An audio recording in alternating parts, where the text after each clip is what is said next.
If you want to hear about St. Louis, tune in to the Bucket List Show weekly. Hear what Marissa and Luke say. It drops every Wednesday. Got a dope new guest every single week. Buckle up for the ride. Who's it gonna be? Who's on the show today? They rep St. Louis. What to do in the loo on a late night, or maybe what to do on a date night. Yeah, Bucket List has you covered. They know what's going on. What's going on? They'll give you, hey, 18 different things to do, or 19 if you need one more to choose. Yeah, this city is a place we call home. A place we call home, yeah. What's up, St. Louis? Thank you guys for tuning in to episode 68 of the STL Bucket List Show. I'm your host, Marissa Farrell. And I am your other host, Lucas Farrell. And we couldn't do the show without the support of our friends at the Regional Arts Commission of St. Louis. They're the largest public funder of arts and art programming right here in St. Louis. And if you didn't know, St. Louis is an arts town. Just Forbes article just came out the other day about the thriving art scene in St. Louis. And our guest today kind of adds to that scene as well. So before we get into our special guest today, I want to read just a little bit about the mission, which Marissa can, and then we can get right into it. So today we've got the International Institute of St. Louis, which provides opportunities for immigrants and refugees to thrive in order to create a welcoming, prosperous, and healthy region for all. Today we have Arrey Obenson with us. Thank you for joining. It's a pleasure. Thank you for having me. Yeah, thank you for joining us on the episode. We've been talking about this with your team about making this happen, and I'm glad we're making it happen this summer. So before we get into all the stuff that the foundation does and the festival and all that, I want people to know a little bit more about you, about your story. So if you want to go into your childhood, kind of like leading up to your career, tell us some fun facts about your career and kind of get all into it. We want to hear it. Yeah. Well, my name is Arrey Obenson. I come from an obscure country called Cameroon. Only those who are soccer lovers would know Cameroon on the world stage, performing at the World Cup.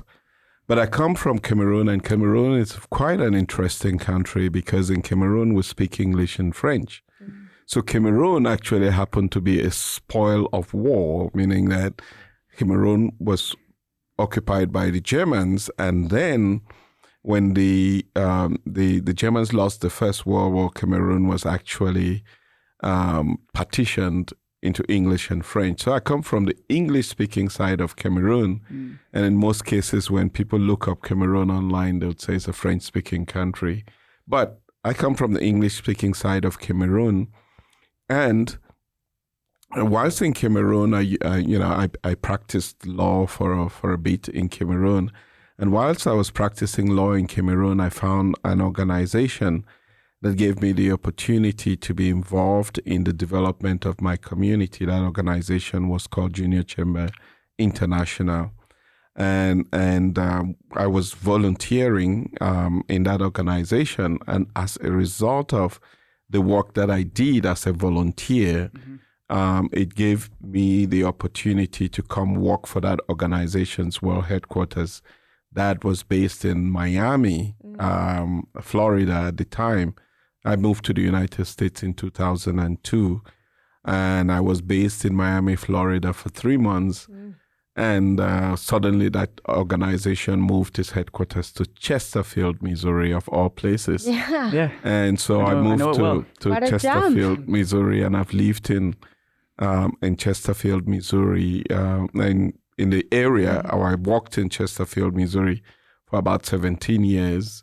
And then I got this opportunity to work at the International Institute as president and CEO of the organization.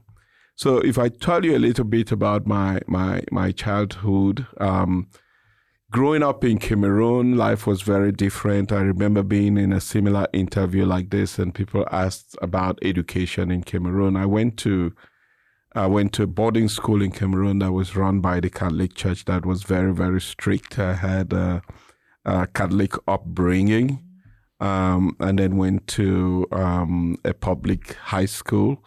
And I always said I had the privilege in Cameroon to go to the best schools in Cameroon, which I cannot say that of many people in Cameroon, but I was one of the lucky ones that had that opportunity.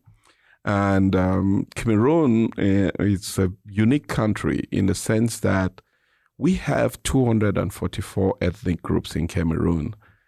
So it's a melting pot of cultures.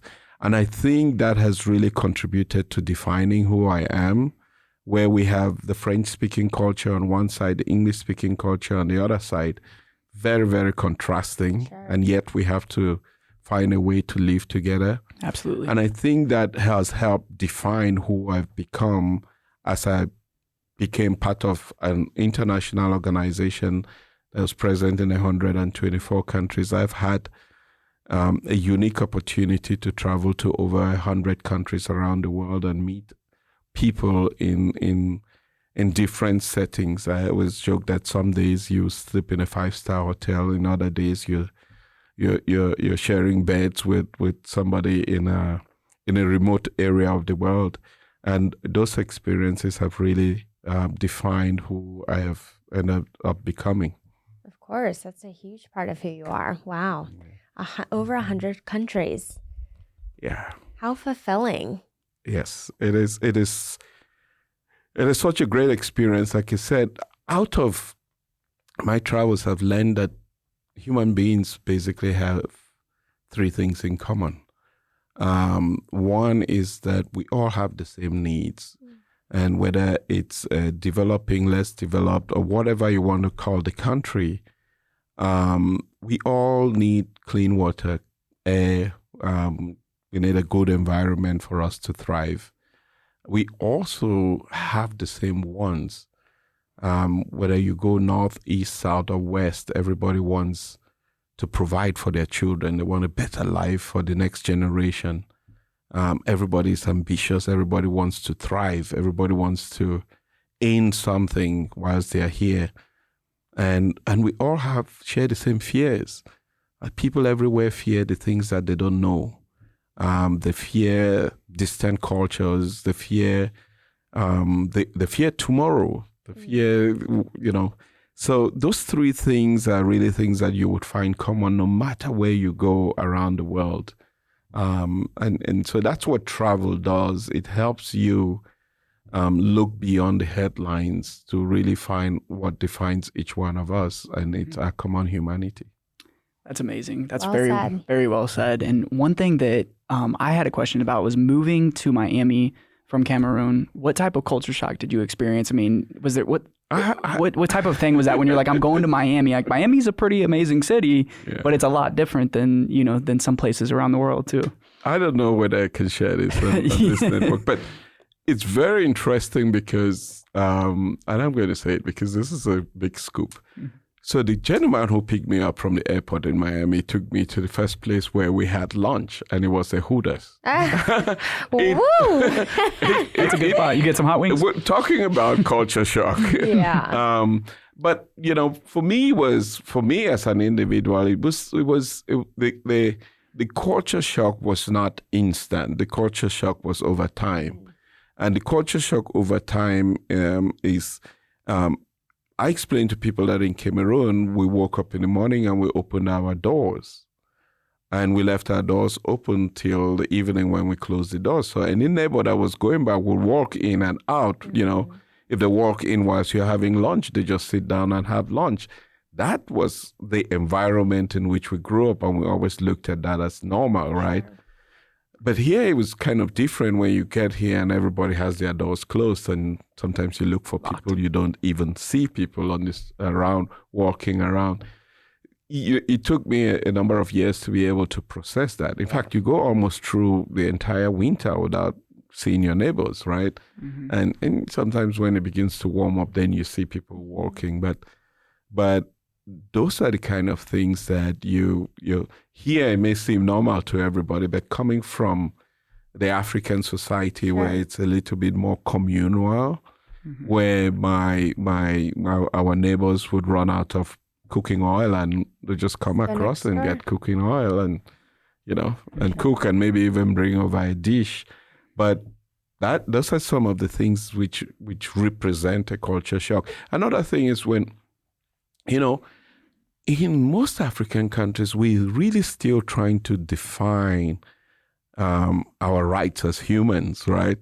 And you move to the West, and it's a lot more sophisticated. And I mean, it's only not very long that we even got into this whole debate about women's rights and all of that. We're still debating basic human rights. We are. And then you move to the West, and it's very, very different. And you see people protesting over things that people really angry over very minute things. And you're thinking, we didn't even get to this point in Cameroon where we're thinking about this. So those are some fundamental differences that I would say served as some kind of culture shock for me. Yeah. So all of your experience probably really helps you just understand, obviously, what the work that you're doing with your organization. So let's kind of transition a little bit and talk more about the International Institute and who you serve and why what you do is so important to immigrants and people to build up this region, this community. Yeah. So when I had the opportunity to interview for this position as president and CEO of the International Institute, what really intrigued me as I looked at the organization was what the organization represents. It represents really what America is. That out of many we're one, that this country is a tapestry of people that have come from different parts of the world to paint a picture of what America is truly supposed to represent.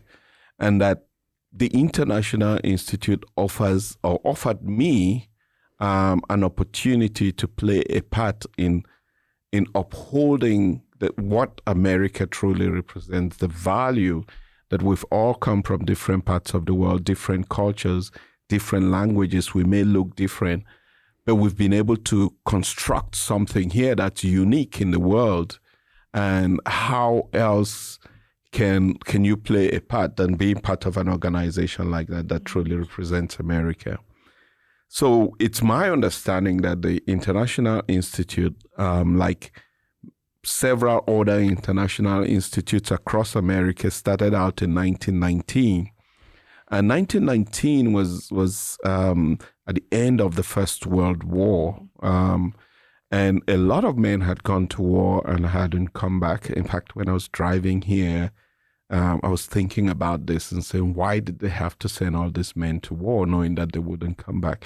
But many men had gone to war and they hadn't come back because we lost so many men in war. A lot of women had fled conflict in Europe and moved into the region. And there was a need for these women to be integrated into the workforce here, but they couldn't speak English. So the International Institute really started out by creating opportunities for these women who had come to be integrated in this society, providing them English language, and suddenly realized that there was a lot more that needed to be done for people who came from different parts of the world and were moving into this community. And so for the last 104 years, that's the work that the International Institute has been doing. You know, after the Second World War, we had a big movement of Germans into the area. Mm-hmm. After the Korean War, we saw Koreans come. After the Vietnamese War, we saw a lot of Vietnamese moving into the area. And we've seen that with the Syrians in 2015. And most recently, we've been dealing with the Afghans, and now we're welcoming Ukrainians as well. But the organization really plays a part in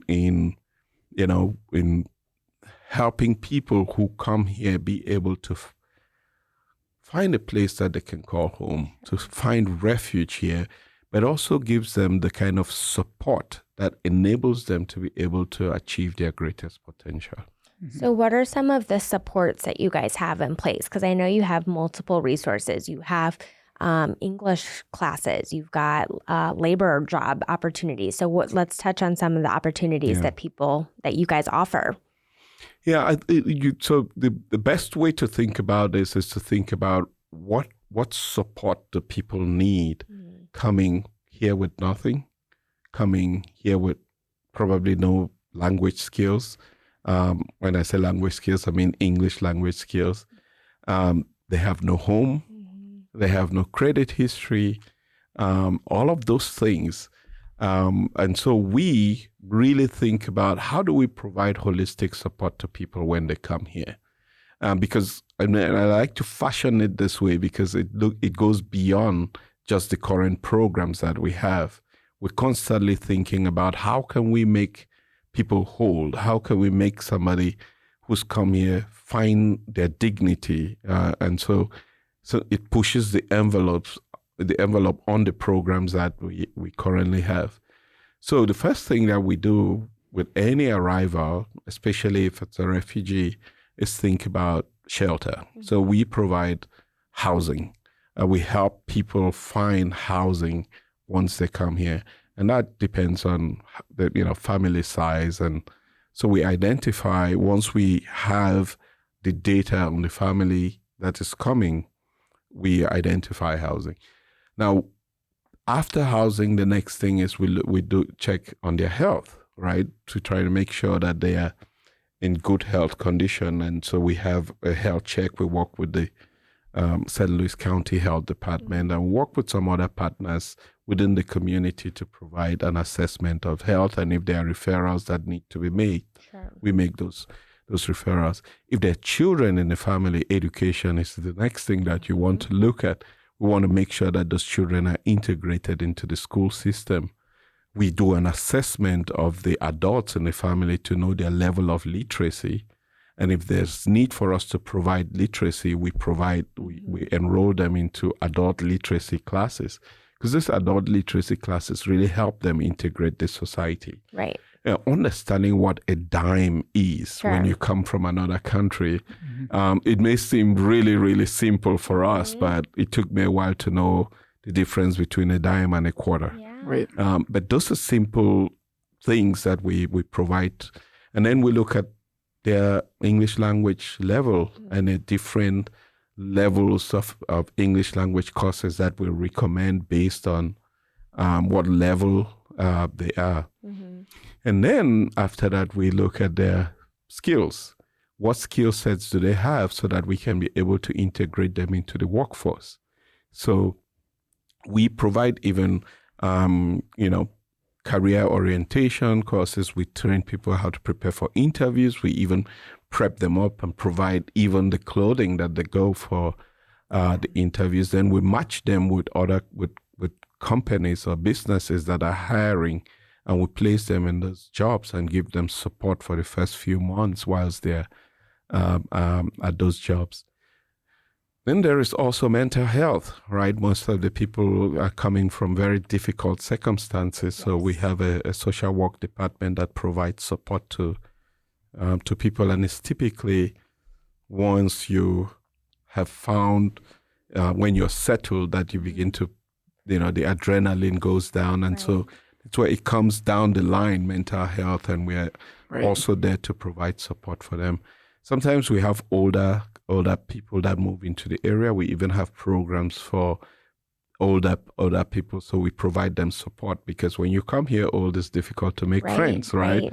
So we have to design programs that to support that age group of people as well. This is amazing. Holistic. You do. That is. I mean, that touches on so many factors. And I love that you said the mental health, because also I'm just thinking, like, I don't know if that's always an issue or a focus in other countries, right? Like, how are you struggling? How can you be supported? So having that might just be something totally foreign to these people as well. So that's wonderful. Lots of resources of support. Yeah, it's really amazing. And really, this question might be hard to answer, but, how do immigrants help strengthen the St. Louis community? Let's just look at it on a micro level of St. Louis, because if you look around everywhere we go, like where we're in right now, there's so many businesses, and then you go into different neighborhoods and you see all this like thriving businesses in these communities.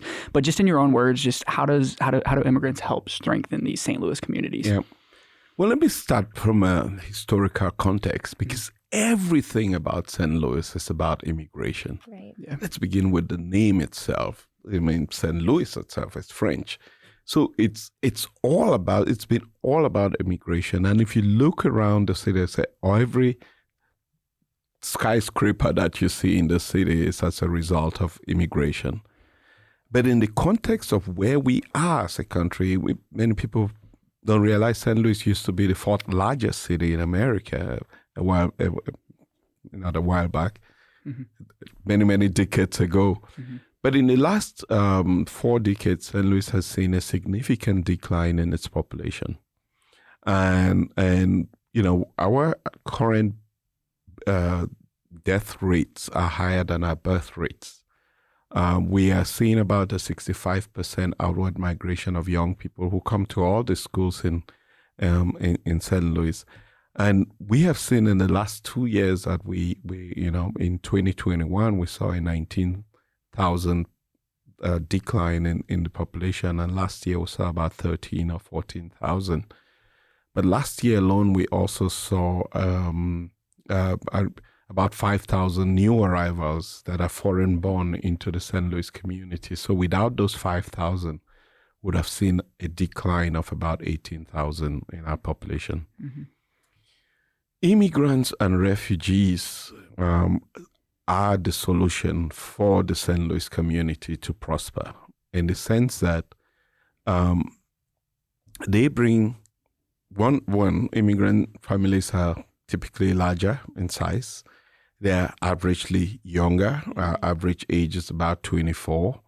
These are families that are likely to have children and to revitalize our population again. They come with skill sets and talents. They are eager to work. Most of the employers that we place people, they are always thrilled to have immigrant workers because they are very, very devoted to the work. These are people that are passionate about ensuring that their children live better lives than they are. So they're fully dedicated to the work that they have to do. So the biggest opportunity that we have as a community is to embrace the immigrant workforce, because that will help revitalize our workforce, to grow our population. We know that education in this country is primarily funded by residents, right? So the number of residents you have, if you have more residents, your tax base is higher, your education quality is better. But if you continue having people that are moving out of the city, then the tax base is less and the quality of education is poor. Right. When you have poor quality education, then you do not expect a better outcome from the products of your educational system. And so even the companies that are here do not have a good pool of people to hire. So even the businesses at such point will want to move where they can find employees. So it makes logical sense for us as a community to embrace immigration so that we bring people into the city, increase the resident base, improve the quality of our education, keep the businesses here so that they can hire people here. In the long run, I know it's easy sometimes to talk about what is wrong with St. Louis without providing solutions. I know crime is an issue that everybody talks about, but the only way that you address that is by flooding the zone with good. And flooding the zone with good is bringing people who are willing and able to work to help grow the population of St. Louis. Absolutely. And to go back a little, we talked about just multiple, obviously, the steps and the resources and looking at the families who are coming to you and what are their needs first? What programs do we need to get them in? How can people, or specifically listeners right now, support the institution, right? Like what donations do you guys have available, or, funds that people can help just to support you all? Well, organizations like ours, not-for-profit organizations, are constantly looking for resources. Many granting organizations focus on specific programs, and that's why I like to talk beyond just the programs and focus on what people need, because it's those needs that would define the services. But most of the time, organizations don't fund operations. And operations is which gives us the ability to be innovative, to be creative, and to actually solve problems.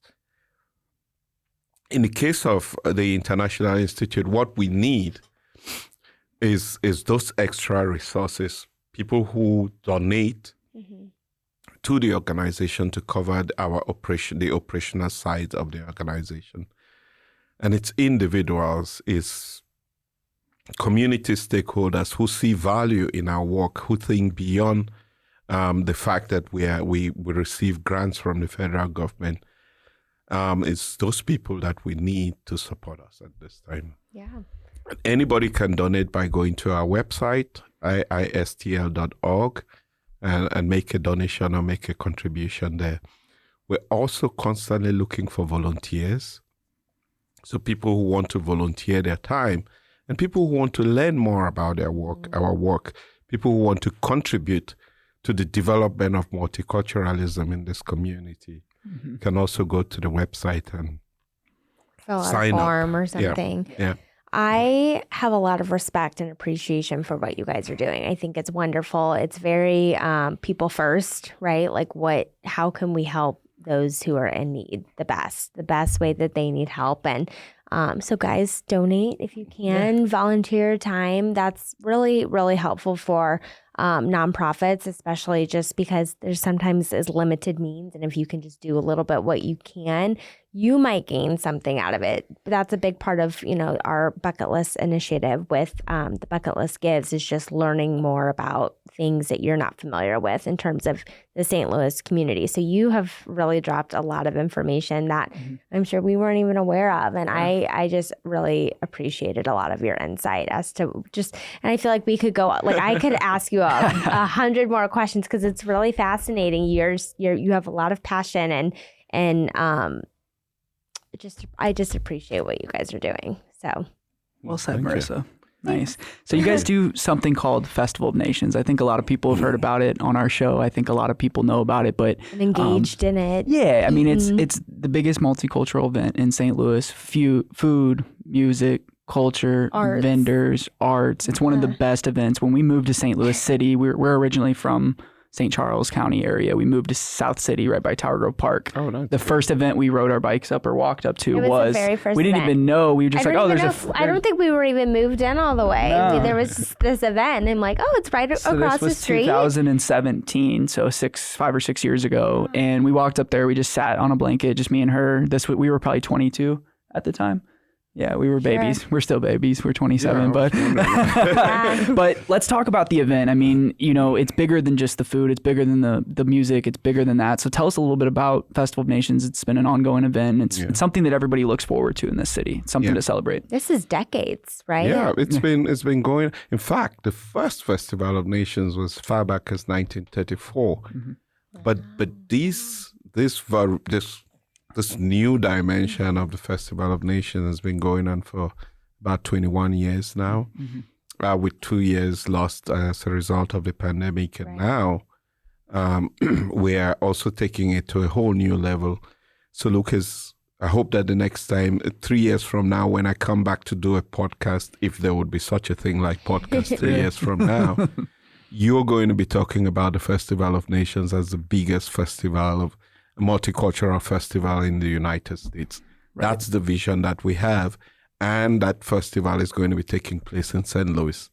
The Festival of Nations, I know over the years if you ask people, they'll talk about, we love the food, Right. But it's more than that. We're hoping that the Festival of Nations presents a showcase of what it can be like if we embraced multiculturalism.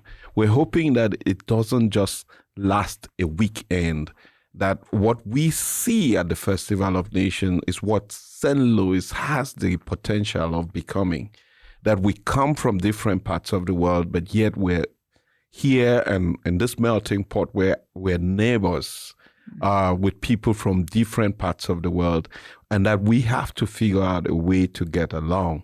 And that there's so much beauty in diversity, that the experience, the euphoria that people feel in those 2 days at the Festival of Nations could be really what St. Louis feels all the time. And that vibrancy is what is going to make this community prosper. This is going to be the St. Louis that it should be. Yeah. That's our objective with the Festival of Nations, is bringing out people who are here and still feel like they're living in the shadows. This is their moment. This is their opportunity to shine. This is where they can feel seen and feel heard and dance with their friends and neighbors and celebrate their rich cultures and share food. That's what we want the Festival of Nations to be. That's why we're inviting everybody on the 26th and 27th of August. Mark this in your calendars. This is going to be explosive. Yeah. It's the best. And I think that is something to be said just because there are so many, marginalized, oppressed communities, that this is a beautiful way of bringing so many cultures together. Whether you are, you just check out every vendor, I bought a basket last year that I get to take to the market, or food, trying a different, another one. Different food if you don't even know how to pronounce the food, get in line, try it. It's probably amazing, So I just think it's a great way of, again, if you're white, if you're black, it doesn't matter, just come out and indulge in other cultures. It means so much. It means so much for St. Louis. And I know that this year the festival is going to be a little bit different. Is there anything that you can share what people can expect? I know music's taking it to the next level. I know we're getting bigger and better every single year. So fill us in on some details of what people should expect when they come. Yeah. Well, this year, we're going to try as much as possible to keep people at the festival longer than they've ever been. This year, we're bringing in some international performances that are from some of the cultures that we have within this community, so that we can try to bring out those people who are in these communities and have really not been part of the festival. In St. Louis, for example, the fastest growing foreign-born population is the Indian population.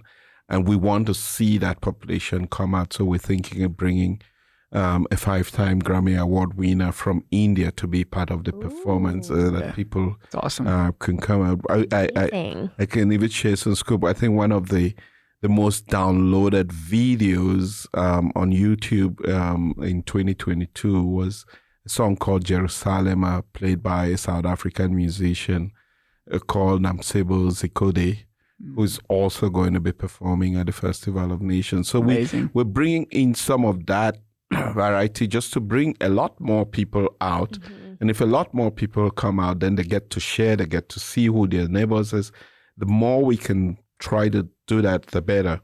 We've also given the festival another dimension, where the festival is going to continue to be free to the St. Louis community. Huge. Yes, but the cost continues to go up. So we're going to give people the opportunity to voluntarily become patrons of the Festival of Nations so they can participate as patrons. We're introducing what we're calling a VIP oasis, so people who, because it's typically very hot in August, people who want to be in the shade, who want to cool down, we're going to create opportunities for them. We're increasing the number of vendors. We're being very, very creative in trying to bring in as many people to be part of it. Our goal is to have about 75 countries participating in the Better festival. go both days, guys. Better go both days. So mark your calendars, guys. August 26th, 27th. Obviously, those new opportunities are going to be dropping on the website. VIP opportunities, the Oasis. That sounds amazing. Yeah, a little air conditioning. Give me some AC. Give me a little fan. exciting. Give me a little fan. It is always really hot. Yeah. But it's the best, and it's good for young couples. It's good for families. It's good for music fans. It's good for foodies. Anybody. Yeah, and it's good for people who want to walk their dogs. Yeah. We're going to create opportunities for the pets as well. So Tower Grove Park, what does that look like? I mean, that park's so historic in St. Louis, and it's such a beautiful park, and where you guys set up right there by the Turkish Pavilion is such an amazing area. The Piper Palm House, the water, I mean, everything there. So tell us a little bit about Tower Grove Park, what that means to you guys to host that there. Well, wait until you come to the park this year and see how we would have transformed it. Typically we use one half of the park, and this year I think we have the entire park to ourselves, so it's even going to be bigger. We're going to be, setting up a bigger stage this time and to create opportunities for people to come together and say. But the Tower Grove Park in itself, it's a community park. So we're not going to close it down. We're going to have people who, live around there who want to come. It truly, if you walk through the park, it's a true representation of what we're trying to do. Yes. If you look at the different the different pavilions in the park, it tells a story of the different communities that are settled in the area. Yeah. And so it's just the best place to do something like this, because it's all about telling a story of our what is common amongst all of us, right, that we've all come from somewhere to make this community what it is. Yeah. And it's up to us to decide what the future of this community is going to look like. And the Festival of Nations is just one way of expressing that. And it leads out to Grand. And as you know, Grand right there has obviously all of the diverse restaurants. So it's just almost a way of like an outpour into the actual neighborhood. And I've talked to a lot of restaurant owners that had been members of the festival in the past that are crushing it now. You see that longevity of people that, this might be their first event. And then it leads them into a future restaurant. And then they have 3 restaurants. And then you go eat there with your family and you're like, oh, yeah, I remember when they were at the festival. And people have those stories. A lot of people have those stories. So that's obviously everybody. 50 plus thousand, 100,000 people. There's going to be a ton of people there. It's really going to be a celebration of St. Louis and what the city means. But I want to talk to you a little bit about St. Louis because you're not from here, but you lived here for the last 17 years. So tell us what St. Louis means to you and how they've welcomed you into this town with open arms. Here's a very interesting thing. I knew about St. Louis before coming to St. Louis. And I think there's lots of people around the world who know about St. Louis for different things, for different reasons.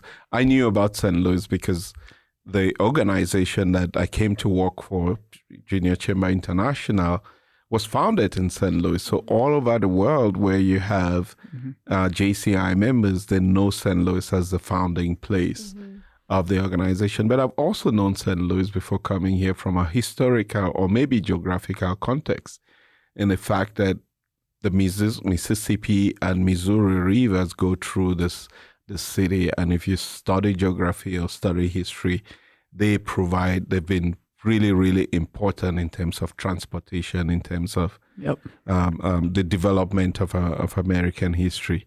But moving into St. Louis, there are 2 things that I want to highlight as my experience moving into this community. The first one is that when you come from another country and you move here, you typically don't have a credit history.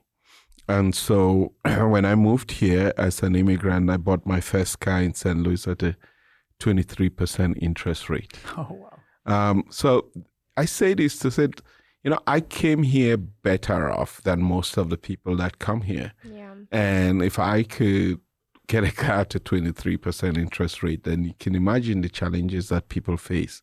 So that's why public transportation is very, very important for Absolutely. For us. But in the St. Louis community, I ran into somebody, I don't want who looked at my case and was able to work with her bank to give me to refinance my car at a 6% interest rate. So St. Louis has been good to me. When I arrived here, on the day I arrived St. Louis from Miami, it was snowing and I had a rental car. I had no idea what to do when it snowed because I had gone into my office building and when I came out, it was white. Yeah. And you had never driven in the snow in before. the snow. Yeah. Right. And every time I speak about this, I hope that this Good Samaritan can hear this and feel good, or at least. But somebody took me and said, just follow me, just drive behind me. Well, first of all, he taught me you have to brush off the snow. And I had no brush, and he helped me brush off the snow from the car and then took me to a Walmart in Chesterfield. And that's where I bought gloves, I bought a cap, and then I bought the brush for my car. And so if that represents my St. Louis experience, I would say that St. Louis has been really welcoming to me and has been really good to me. And for the many things that people talk about that's wrong with St. Louis, I think the only challenge I had with St. Louis was that there was no international airport in St. Louis. Yeah. And every time people spoke to me about what can we do to make St. Louis better, I just say, just have an international airport. And I know now we have one flight that's going to Frankfurt. Yeah. But right. I think that that's something that's going to contribute to changing the dynamics about St. Louis. Mm-hmm. I also, St. Louis, there's so much to learn in this place. There's so much to see in this place compared to other parts of the country that I've visited. But some of the places, like I found Delmar, the Delmar Loop, as you know, when I just moved here, I was spending a lot of time in the Delmar Loop because it really looked vibrant. It's fun. Yeah. And I think that vibrancy could be very, very attractive. We just have to multiply it and have it in many different parts of the city. For sure. But for me, those are things that I appreciate about St. Louis, and now we have a soccer team in St. Louis, and I think that's really, really good because that's also something which is going to be attractive, and even more, the team is performing exceedingly well. So there's a lot of good things happening here. Absolutely. So the whole STL bucket list is everybody's bucket list is different. You know, our bucket list is different than your bucket list. But when it comes to St. Louis, we always like to ask our guests at the end of the episode, what's your idea of your STL bucket list? So let's just paint a scenario in your head. You have family come in town to St. Louis. Where are you taking them to eat? Where are you going? What are a few of your bucket list spots that you would say would be, these are the places that I would take people in St. Louis? Yeah. Well, obviously, like everybody else, people have to go visit the Arch. Yeah. And I always start there in trying to show people what St. Louis represents. But it's very interesting. I like to drive people through the hill. Because it gives them an opportunity to see another side, how St. Louis has evolved. Then Forest Park. And Forest Park really represents where St. Louis has been and also represents where St. Louis can go. Absolutely. And as you drive through Forest Park, you would see that at a time when they used to have the Olympics that lasted 6 months, foreign dignitaries had to actually come and there would be a home built for them to stay for that period of time. And you could see the representation of that in the homes that have been built alongside Forest Park. So there's so much of that, and that I like to show people to make them see that, you know, St. Louis is not just the negative headlines, but it actually represents a place that is deep-rooted in success. Absolutely. Yeah. What about food? What do you like to eat? Food. Favorite restaurant? What's your go-to? My go-to, I went to my favorite restaurant yesterday in St. Louis. It's Thai Sawadi. Yeah. It's Thai food in St. Louis. I love Thai food. I love it. It should be something different, but I love eating Thai food, and that's my What's your favorite spot? What's it called? Your favorite? Where do you go to get Thai food?